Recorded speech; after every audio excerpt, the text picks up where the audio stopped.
the webs collect dust, and they're sticky, and they hold an abundance of information from human activity. The dust of stars, of creatures, of death, of life, of our human friction against the surface of the world. I definitely learned from the spiders to be okay with not having a permanent home, and to be able to rebuild my home wherever I went. So it's that part of it's really personal. They taught me to be adaptable and to be able to build my home out of different materials, and made it easier to be okay with moving around and not having permanence. When I left home when I was 18, I was always searching. I never, not that I didn't feel at home, but I never felt like I belonged in Akron for the rest of my life. So, I feel like 18 years in an industrial area was that's enough, and I never felt completely in tune with the roughness of Akron and the grittiness,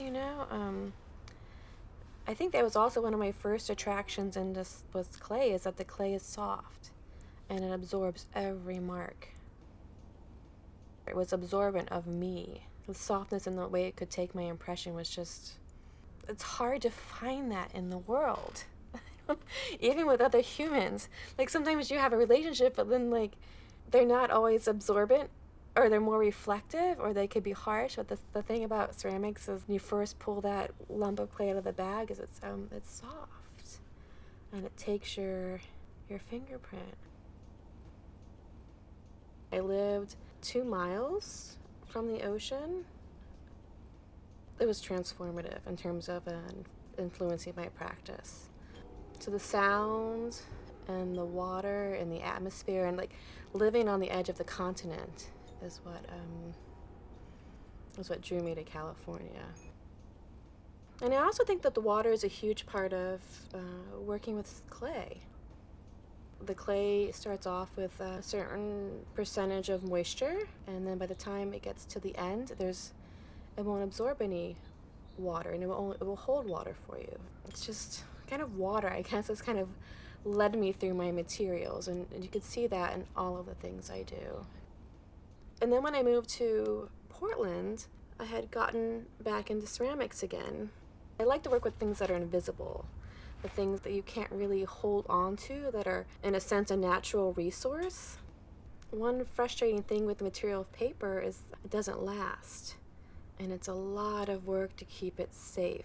So I was like, could I archive the webs on clay? I wanted to see the web on an everyday basis and have it be more a part of my life, on my plates, on my dishes, just in my kitchen. Bring the nature to me, because living in Portland is a lot different than living in Northern California. So I was kind of surrounding myself with my own nature. One of the motivations is to make the work more functional and permanent. Ceramics last forever. In Portland, I often have these moments of longing for the season before, and remembering where a spider was living and missing that spider or that in that space, but always accepting where they end up making their homes in the next season. I'd say July or August is when they start to establish a place, and they start to create their new nest, where they're taking their extra food and building kind of for the next generation. And they'll stay in that same spot until they're done, and they won't move at all. So I can go and find that same spider almost every morning in the same spot. And I know that I'm creating a good balance, especially when the spider doesn't move, so that they have plenty of food. They don't feel like I'm invading. So about twice a week I collect their webs, and I don't disturb the garden otherwise. August, September, I've collected my bounty, and then I just stop. Let the garden kind of become a standstill, and I let all the fruit rot on the vines, and so all the little bugs and all the bees, they live kind of in the wild back here. Yeah, the idea that a spider will actually eat its web as nutrients. It's so weird to think about a spider gathering this information from our environment and the dust and all that debris, and then swallowing it as nutrition. Like, I just find those moments fascinating. I think the most important part of what I do is not necessarily the material that I'm working with. It's more of the idea of documenting and recording. I think the webs on clay are still like photographs. They're recordings. They're documents of my daily practice. And that's one of the reasons why I started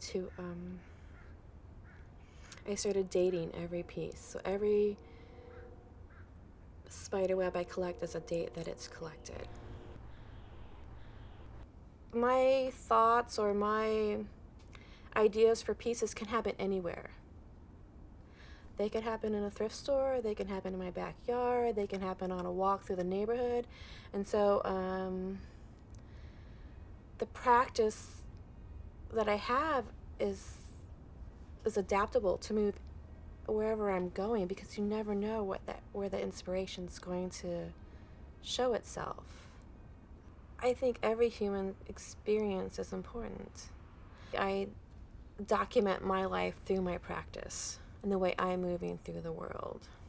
I'm such a strong person, such a strong woman, that I didn't really think that I would physically, my practice would be so affected by the pregnancy. But I noticed, because of the form that I'm growing, and how my form is changing, I had to adapt my studio to continue working. My name is Angela White, and I'm a sculptor. I work amongst all materials: ceramics, drawing, photography, sound installation, printmaking. I think as a sculptor, it gives me the freedom to construct whatever I want out of any material, even found object, even the garden that we're in right now. I feel like this is also my sculpture. So, and one of the main reasons why I am an artist is for the freedom that I feel that I can come to my practice and make whatever I want.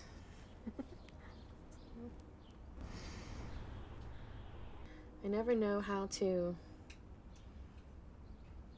share it, though. Like, sometimes I think the garden is more interesting than the outcome of, because we know this is art. Yeah. You know? And I really like when something is unknown.